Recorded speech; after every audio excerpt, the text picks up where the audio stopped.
Irrigation and power form the basis of the agricultural and industrial development of our country. After the droughts of the previous 2 years, no one in India needs any reminder about the vital importance of irrigation. There is also no doubt that electricity will always be a basic element in any formula for progress. The drought has also proved that electricity is an input for agriculture. I am glad to be here because, as engineers, scientists, and technologists, you represent the future. As citizens and administrators, we look to you to uncover our natural resources and suggest how best these might be exploited in the national interest. Technology is moving ahead in every direction, and day by day, new opportunities are opening up before all of us. What we need is the availability of large quantities of power at very low prices, which would influence changes in technology and stimulate the development of a new technology. We have vast water resources in the Indo-Gangetic Basin, of which I am being constantly reminded by our Minister Dr. K.L. Rao.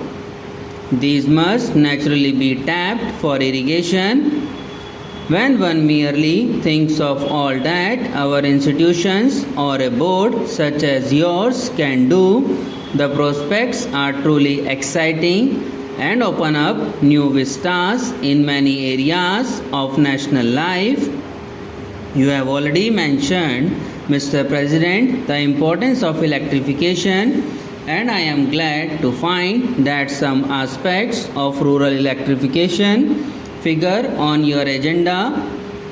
In most of our 5 lakh villages, people are still prisoners of daylight and therefore have a short working day. At one time, we hoped that we would be able to electrify at least 1 lakh villages by 1990, which is the Gandhi centenary year.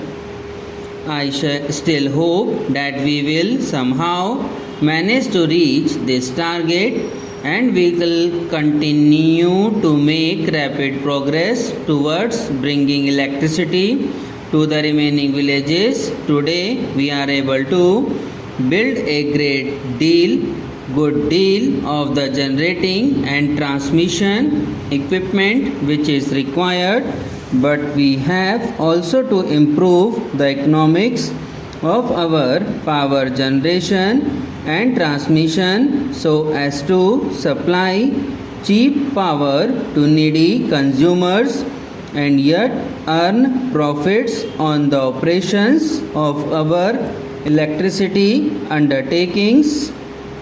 The development of regional grids will assist in optimizing the distribution system. This will be a great help to enrich all of us and yield better and quicker results. Only a fraction of the cultivated area is at present irrigated. You, Mr. President, have remarked that we can double the acreage under irrigation so that cropping can be extended.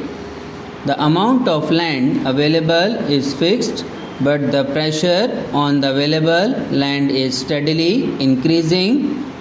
There is no alternative, therefore, to increasing the efficiency of land utilization and getting higher productivity per acre. Irrigation is one means towards this end. It is important that we utilize fully and rapidly such irrigation potential as has been already created. I think this requires much closer association than is generally found between the irrigation engineer, the agronomist, and the farm extension worker.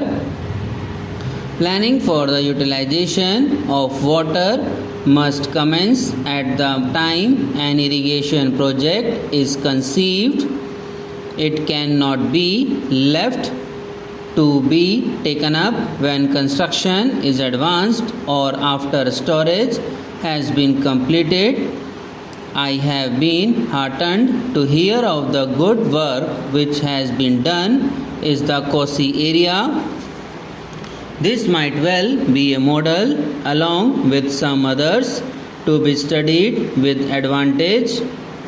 India already has what is said to be the largest irrigation system in the world, but I am told that our water management system could be greatly improved. Irrigation can be wasteful, and irrigation without drainage can cause damage. Water management and soil conservation constitute sciences in themselves, and I am happy that you are holding a symposium on the problem of water management. Our rivers and our groundwater are national assets which we must use to the best overall advantage. I am deeply concerned that there was sometimes been a controversy over what are termed interstate river waters. I am sure that technical solutions can be found to safeguard the legitimate interest of every region or state, and that these matters are best considered in a rational and scientific manner rather than on the basis of emotion. There is one other aspect, perhaps not directly related to your conference, on which I should like to touch. The development of irrigation, especially in arid tracts, is often a starting point of an economic and social revolution. It demands more tractive power and creates new demands for roads, markets, and processing and storage facilities. The stimulus which irrigation provides to agriculture also generates new and additional incomes, much of which are invested in the facilities earlier described.